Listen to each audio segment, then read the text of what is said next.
এতিয়া ঘোষণা হ'ব এডিআৰিৰ ফলাফল। এডিআৰিৰ ফলাফলৰ দিন ঘোষণা। অন্ত পৰিল পৰীক্ষাৰ্থীৰ উৎকণ্ঠা। ঘোষণা হ'ব অসম আৰক্ষী SI পৰীক্ষাৰ ৰিজাল্ট। কিমান নম্বৰ পালে আপুনি পাব চাকৰি? কেনেদৰে দিয়া হ'ব নিযুক্তি? পুনৰ অনুষ্ঠিত হ'ব এডিআৰি পৰীক্ষা। ৰাজ্যজুৰি ছাত্ৰ-ছাত্ৰীৰ মাজত চৰ্চাত থকা এটা বিষয় হ'ল এডিআৰি আৰু SI পৰীক্ষাৰ ফলাফল। এতিয়া যেন উৎকণ্ঠাৰ অন্ত পৰিছে, কিয়নো এতিয়া মুখ্যমন্ত্ৰীয়ে ঘোষণা কৰিছে ৰিজাল্টৰ দিন। 2024 চনত অসম চৰকাৰে অনুষ্ঠিত কৰিছিল কেইবাটাও গুৰুত্বপূৰ্ণ পৰীক্ষা। অক্টোবৰ মাহত অনুষ্ঠিত হৈছিল এডিআৰি পৰীক্ষা। ৰাজ্যৰ প্ৰায় 20 লাখ শিক্ষাৰ্থী অৱতীৰ্ণ হৈছিল এই পৰীক্ষাত, আৰু এই পৰীক্ষাৰ বিপৰীতে পোষ্টৰ সংখ্যা আছিল মাত্ৰ 12,600টা। বহু কষ্ট আৰু সাধনাৰ অন্তত পৰীক্ষাত বহিছিল ছাত্ৰ-ছাত্ৰী। ছেপ্টেম্বৰ মাহৰ 15 আৰু 29 তাৰিখে অনুষ্ঠিত হৈছিল তৃতীয় বৰ্গৰ পৰীক্ষা, আৰু 27 অক্টোবৰত অনুষ্ঠিত হৈছিল চতুৰ্থ বৰ্গৰ পৰীক্ষা, আৰু তাৰ পিছতেই অনুষ্ঠিত হৈছিল SI পৰীক্ষা। পৰীক্ষা অন্ত পৰাৰ লগে লগেই ছাত্ৰ-ছাত্ৰীৰ মনত এটাই প্ৰশ্ন, ৰিজাল্ট কেতিয়া দিব? কিমান দিনৰ পিছত ঘোষণা কৰা হ'ব ফলাফল? অৱশেষত ছাত্ৰ-ছাত্ৰীৰ উৎকণ্ঠাৰ অন্ত পৰিল, কিয়নো ৰাজ্যৰ মুখ্যমন্ত্ৰী ডক্টৰ হিমন্ত বিশ্ব শৰ্মাই ঘোষণা কৰিলে ফলাফলৰ দিন। 4 মাৰ্চৰ পৰা 7 মাৰ্চৰ ভিতৰতেই ঘোষণা কৰিব আটাইকেইটা পৰীক্ষাৰ ফলাফল। 6 মাৰ্চত ঘোষণা কৰা হ'ব SI পৰীক্ষাৰ ফলাফল, আৰু তাৰ পাছতেই 7 মাৰ্চত ঘোষণা কৰা হ'ব এডিআৰি পৰীক্ষাৰ ফলাফল। এইবাৰ এডিআৰি পৰীক্ষাত এটা পদৰ বিপৰীতে উত্তীৰ্ণ হ'ব 2জনকৈ পৰীক্ষাৰ্থী। তাৰ পিছতে অনুষ্ঠিত কৰা হ'ব মৌখিক পৰীক্ষা। ৰাজ্যৰ মুখ্যমন্ত্ৰীগৰাকীয়ে ফেচবুক লাইভ যোগে ঘোষণা কৰিলে সকলোবোৰ কথা। মই এতিয়া আপোনালোকক জনাই থৈ যাম, সাব ইন্সপেক্টৰ আমাৰ UB, AB, কমিউনিকেশ্যন, এই তিনিটা ক্ষেত্ৰত অসম আৰক্ষীয়ে সাব ইন্সপেক্টৰ পোষ্টৰ পৰীক্ষা পাতিছিল। ইয়াত পদ আছিল 203টা।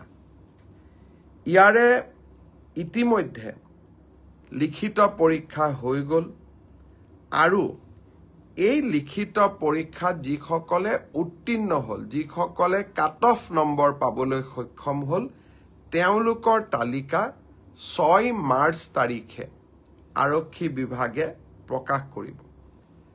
6 মাৰ্চ তাৰিখে লিখিত পৰীক্ষাৰ ৰিজাল্ট হোৱাৰ লগে লগে PST আৰু PET আৰম্ভ হ'ব, আৰু PST আৰু PETৰ এডমিট কাৰ্ড আপোনালোকে 9 মাৰ্চত ডাউনলোড কৰিব পাৰিব, আৰু PST আৰু PET 17 মাৰ্চৰ পৰা আৰম্ভ হ'ব।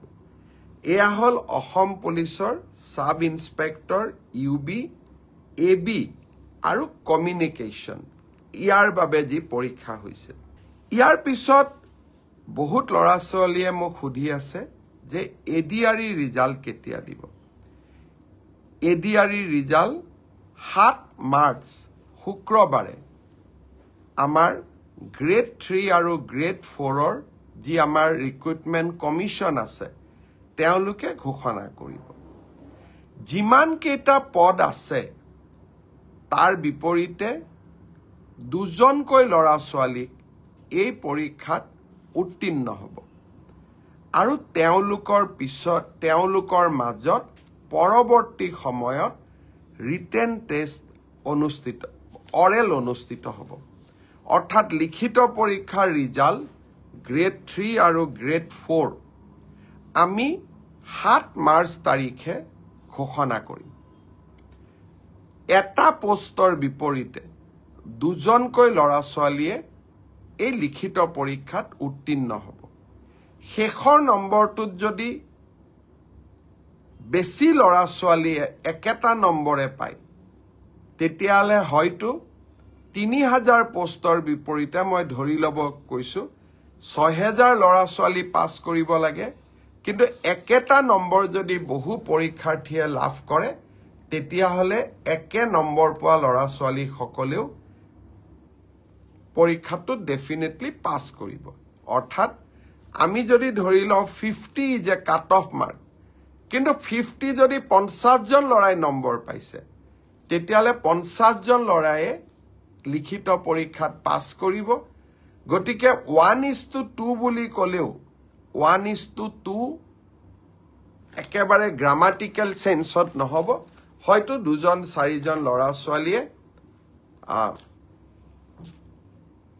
বেছিকৈ পাছ কৰিব এডিআৰিৰ পৰীক্ষালৈ তাৰ ৰিজাল্ট কি হ'ব তাক আপোনালোকে জানেই সেইবাবে মই যিসকলে পাছ কৰিব তেওঁলোকক অভিনন্দন জনাইছো যাতে অৰেলৰ বাবে তেওঁলোক সাজু হ'ব পাৰে আৰু যিসকলে পাছ নকৰিব আমি পুনৰ এই বছৰৰ শেষৰ ফালে নতুন বিজ্ঞাপন দিয়াৰ বাবে চেষ্টা কৰিম নিউজ ডেস্ক পিবি সংবাদ ৰাজ্যৰ সংবাদ জগতত নৱতম সংযোজন আমি খোজ দিম জনতাৰ পক্ষত প্ৰতিটো প্ৰান্তৰ প্ৰতিটো খবৰ পোনপ্ৰথমত আজি সংযুক্ত হওক পিবি সংবাদৰ সৈতে প্ৰতিটো সমষ্টিৰ পৰা বিচৰা হৈছে সংবাদ প্ৰতিনিধি আজি প্ৰেৰণ কৰক আপোনাৰ চিঠি আমাৰ ইমেইল এড্ৰেছ pbsongbat277@gmail.com আমাৰ হোৱাটছএপ নম্বৰ 6001249592